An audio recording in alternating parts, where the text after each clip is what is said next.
आप सभी का अगेन बहुत बहुत स्वागत है इस नए वीडियो में। आज का वीडियो बहुत इंपॉर्टेंट मैं लेकर आई हूँ। इस वीडियो में यूपी पीसीएस 2022 की जो मुख्य परीक्षा हुई थी उसमें जो मेंस का जीएस पेपर 4 होता है, जिसे हम एथिक्स का पेपर कहते हैं, वो आयोग ने जो क्वेश्चन पेपर पूछा था जीएस पेपर 4, वो मैं आपके सामने लेकर आई हूँ।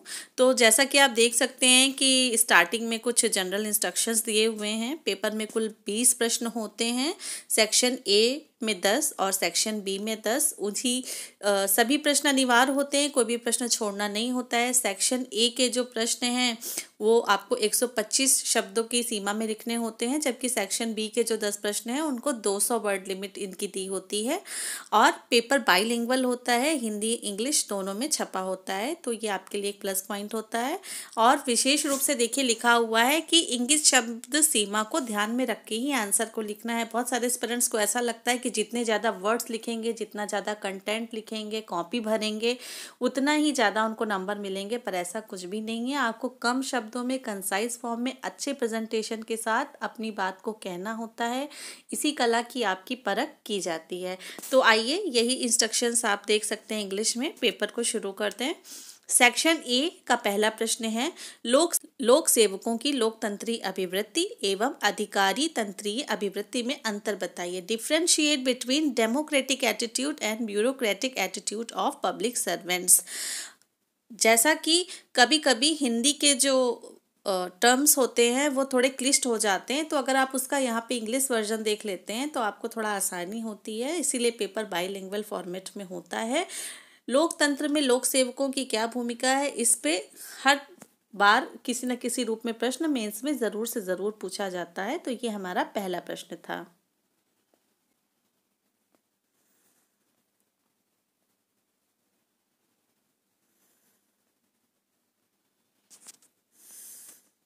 आइए प्रश्न नंबर 2 देखते हैं। जनता के विरोध के संबंध में अनुनय की भूमिका की तर्क सहित व्याख्या कीजिए।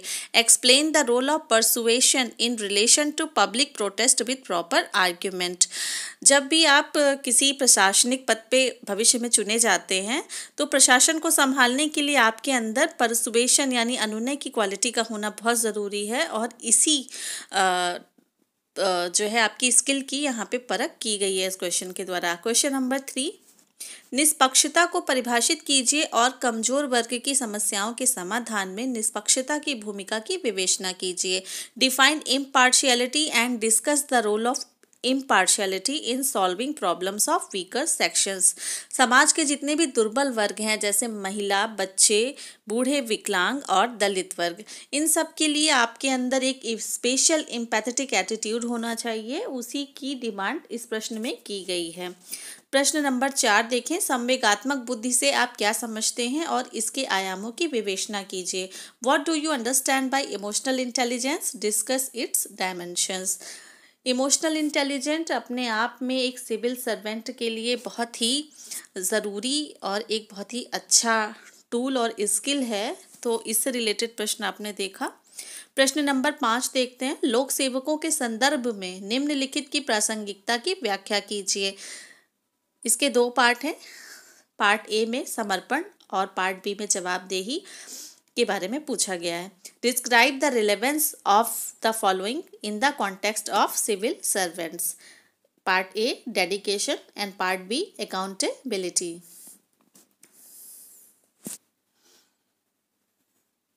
क्वेश्चन नंबर 6 देखें। प्रशासन एक नैतिक कार्य है और प्रशासक एक नैतिक अधिकर्ता है। इस कथन को स्पष्ट कीजिए। Administration is a moral act and administrator is a moral agent. Explicate this statement. यानी इसमें जो बात कही गई है उसको आपको रियल लाइफ एग्जाम्पल के साथ आपको यहाँ पे समझाना होगा। क्वेश्चन नंबर 7, क्या आप स्वीकारते हैं कि जन संस्थाएं जनता के अधिकारों के संरक्षण में सफल हैं? यहाँ पर क्वेश्चन मार्क लगाया गया है, आपको अपनी ओपिनियन देनी है यहाँ। Do you accept that public institutions are successful in preservation of the rights of the people. Question number 8 देखें। अंतरात्मा की आवाज़ से आप क्या समझते हैं? लोक सेवकों के कर्तव्य निर्वहन में यह किस प्रकार मदद करता है? What do you understand by voice of conscience? How does it help in performing the duty of civil servants? Question number 9, वे कौन सी परिस्थितियां हैं जो अधिकारी की सत्यनिष्ठा के बारे में संदेह उत्पन्न करती हैं? What are the circumstances which create suspicions about an officer's integrity?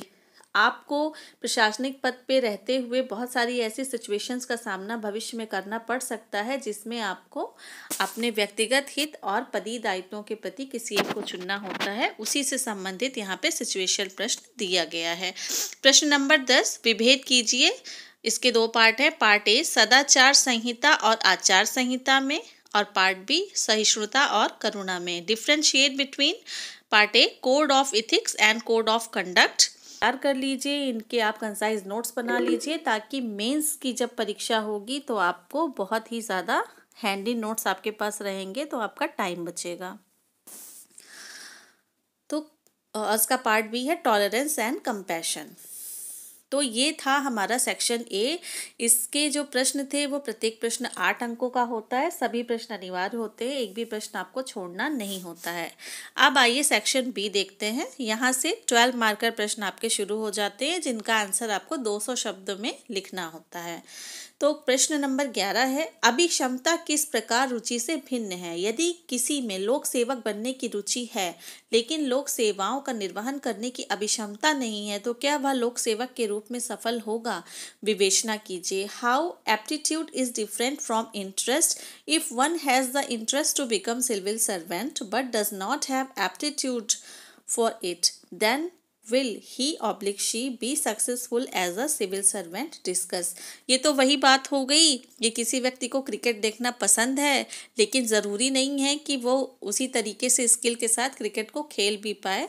तो यहाँ पर बहुत ही आपको जस्टिफाई करना होगा अपने आंसर को एग्जाम्पल्स के साथ में। क्वेश्चन नंबर 12, सहनशीलता सर्वोत्तम मूलभूत मूल्य है।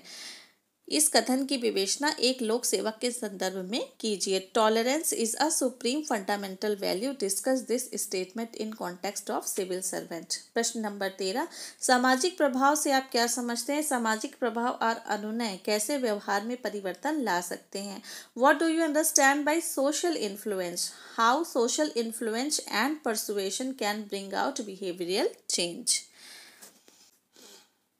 क्वेश्चन नंबर 14, करुणा की आधारभूत आवश्यकताएं क्या हैं? लोक सेवा में कमजोर वर्ग के प्रति करुणा की क्या आवश्यकता है? What are the basic requirements of compassion? What is the need of compassion towards weaker sections in civil services? Again यहाँ पे वीकर सेक्शन से संबंधित एक प्रश्न आपको देखने को मिला।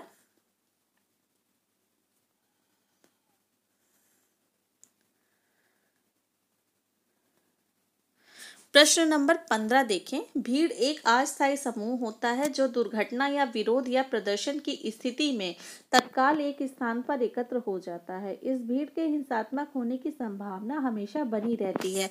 बहुत बार यह भीड़ अनावश्यक हिंसा की स्थिति पैदा कर देती है। किस अनुनयात्मक विधि से भीड़ को नियंत्रित एवं संतुष्ट किया जा सकता है? व्याख्या कीजिए।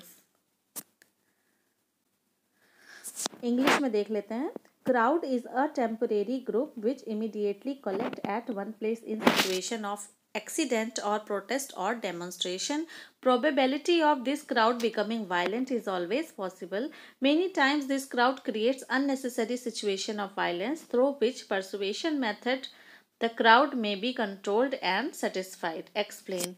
यहाँ पर अगेन आपको सिचुएशनल प्रश्न दिया हुआ है और परसुएशन की टेक्निक से आपको भीड़ को कैसे कंट्रोल करना है, भीड़ को हिंसा करने से कैसे रोकना है। हम सभी देख रहे हैं कि मॉब लिंचिंग की घटनाएं लगातार बढ़ती जा रही हैं, तो उसी से रिलेटेड ये व्यवहारिक प्रश्न है। जीएस पेपर 4 आपका पूरा ही प्रैक्टिकल लाइफ पर बेस्ड है। पूरे व्यवहारिक प्रश्न ही इसमें आते हैं और जितना ज़्यादा से ज़्यादा इन प्रश्नों के आंसर को आप रियल लाइफ एग्जाम्पल अपने व्यवहारिक जीवन से जोड़ करके लिखेंगे, उतने ही अच्छे आपको यहाँ पे मार्क्स मिलते हैं।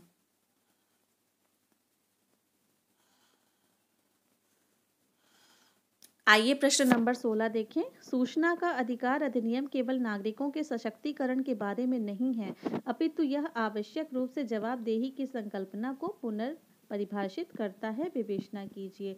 The right to information act is not only about citizens empowerment, but it essentially redefines the concept of accountability discussed। जैसा कि RTI एक्ट जो है वो एक क्रांति लेकर आया, तो उसी से रिलेटेड ये प्रश्न है। क्वेश्चन नंबर 17, उपयुक्त उदाहरणों द्वारा निगमित शासन में नैतिक मुद्दों की व्याख्या कीजिए। Explain with suitable examples the ethical issues in corporate governance. Question number 18, समाज में भ्रष्टाचार को रोकने के लिए आपके अनुसार क्या कदम उठाने चाहिए, व्याख्या कीजिए। What steps should be taken according to you to prevent corruption in society, explain. जैसा कि करप्शन एक ज्वलंत मुद्दा है ही आजकल के समय में, तो उस पे प्रश्न स्वाभाविक है। प्रश्न नंबर 19, आचरण की शुद्धि के लिए बुद्ध द्वारा बताए गए अष्टांगिक मार्ग की व्याख्या कीजिए। Explain the 8-fold path given by the Buddha for the purification of conduct. ये आपका जो बुद्धिज़्म है, जैनिज़्म है, ये आपका GS1 पेपर के लिए तो इम्पोर्टेंट है ही, साथ ही आपको GS4 में भी ये हेल्प करता है। क्वेश्चन नंबर 20 देखें, ये एक केस स्टडी है, बहुत छोटी सी है यूपीएससी की तुलना में, लेकिन फिर भी ये 12 मार्कर प्रश्न है, तो अच्छे से इसका आंसर लिखना होगा। आइए देखते हैं क्या पूछा गया है। संजीव एक आदर्शवादी है।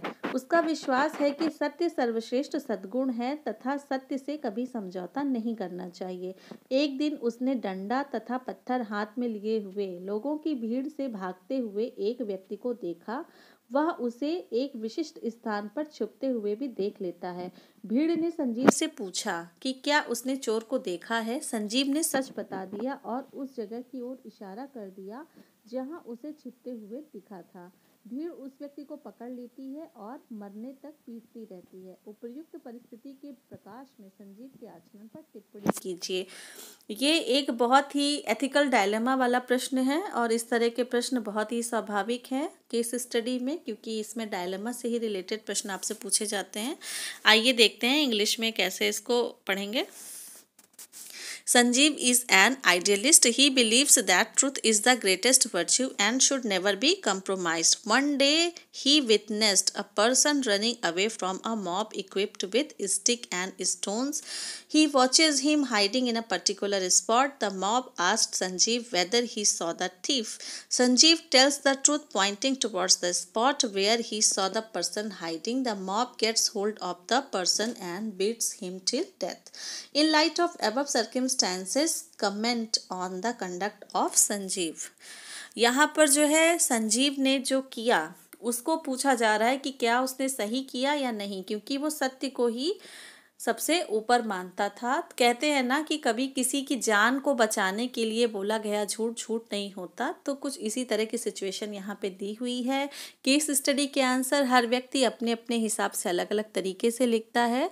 तो ये था आपका GS पेपर 4 जो कि 2022 की यूपी PCS की परीक्षा में पूछा गया था। मेंस की तैयारी करते समय हमें प्रीवियस ईयर के क्वेश्चन ज़रूर देखने चाहिए और हो सके तो उनके मॉडल आंसर लिखने की प्रैक्टिस भी आपको करनी चाहिए। ये बहुत ही बेनिफिशियल होता है। तो ये वीडियो देखने के लिए आप सबका बहुत बहुत धन्यवाद।